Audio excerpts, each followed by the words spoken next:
This country's had a bit of an allergy toward nuclear power, going back to 3 Mile Island, more recently what we saw in Fukushima.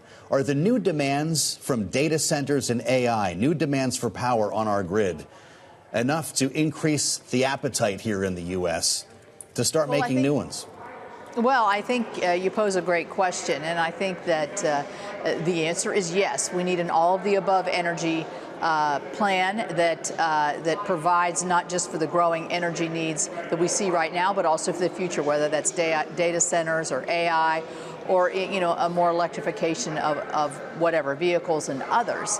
And so nuclear power, I think, provides a great opportunity here. There are different technologies coming on, small modular nuclear reactors that are much smaller, they're much more compact, they operate on different systems, and that's what the ADVANCE Act that we're going to be voting on today, that I've sponsored and moved over the last year to make sure that we have the technology, the licensing, and the innovation that we need to capitalize on nuclear power. And I'm really excited about this for every state, for my state of West Virginia, because it's going to help us with transitioning some of our power plants that were coal-fired power plants that are no longer in service, but they have the transmission, so we can put small nuclear there and be able to power the nation as we always have. So, Senator, does one supplant the other? Does nuclear power's gain automatically become coal's loss? How does this play at home? Absolutely not. I would not be advocating for anything that would supplant coal or natural gas. I think you have to look at it exponentially. When you look at what the predictions are for the demands on the grid over the next 10, 20 years, and remember, these nuclear plants, before they could come online, are going to be probably 4, 5, and 6 years into the future. We're going to need all of this. The wind can't blow anymore, and the sun can't shine anymore. And I think that we know that the base load demands that we're going to have for our own national security, for our own economic security, we need nuclear to be a part of this. And that's what I think these small reactors will provide. I want to ask you about some economic issues, Senator, following Donald Trump's visit to Washington last week, his first trip to the Capitol, as we know, since January 6th. And it wasn't only lawmakers he was talking to, it was also members of the business community.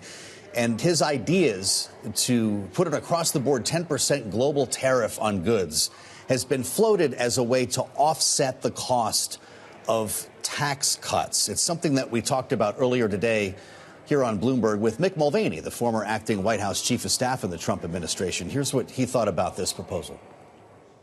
On the tariff plan for taxes, that one I don't put any credence in at all.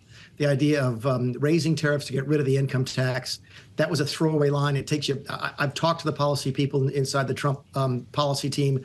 None of them have mentioned that. It's a cycle into disaster. Yeah. So math doesn't work on tariffs replacing income taxes. I don't want to make you do any math here this evening, Senator, but I wonder if you support making the Trump tax cuts permanent, how should you pay for them? Well, I absolutely do. Am in favor of making the Trump tax cuts permanent. I voted for them eight years ago, and I believe that they, at the time and even now, provided not just tax relief for every American, but helped businesses to grow, helped capital investments to incur, and helped our own economy. And we saw this really pre-COVID. COVID obviously threw a kink into the growth that we were seeing that was resulting from these policies specifically. And so they're all set to expire. The death tax the same way, which harms our farmers and other small business owners. And so I think we need to move forward with this tax relief. I think that traditionally over in the Senate, we haven't really paid for tax relief in that we have provided the growth that's provided by tax relief is there to pay for that tax relief. On the tariff issue, here's my concerns there.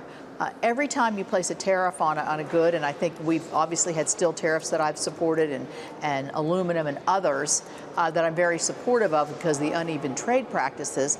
But you're driving the cost of goods up in our own country if we do something like a blanket tariff. So we'll have to see what President Trump will say when he's elected and what kind of policies he'll put forward. But he's going to find a supporter for his tax cuts in me and I think many other senators.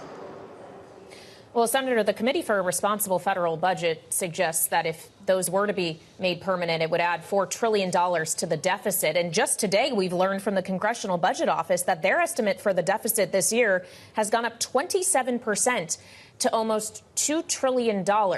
As we talk about potentially lower revenue, at the same time, I know that there are colleagues of yours on the Senate Appropriations Committee pursuing an idea of, say, increased spending on defense, and no one wants to touch Social Security and Medicare. How is all of this logistically supposed to work together? Well, we don't have a revenue problem as much as we have a spending problem. And that does come with Social Security, Medicare, Medicaid absolutely driving this.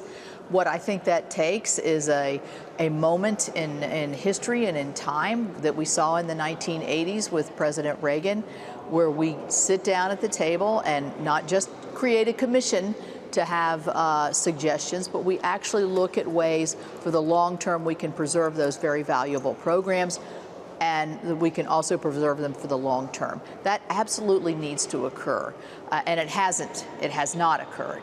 So, but it's going to have to, because you see as the projections of the trust funds are projected to go under in 10 years or so, whatever the latest projections are.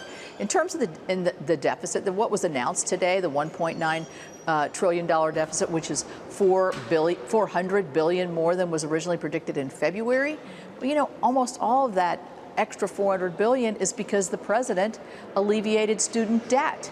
That was not a congressional prerogative. It is deeply rejected, I think, in my state as an inequitable way to move forward. And so I think that, you have to have policies that cut the spending, but also rein in the spending that you're obligated to do. And so I think we can do that, but we have to do it bipartisan, and that's where the difficulty lies.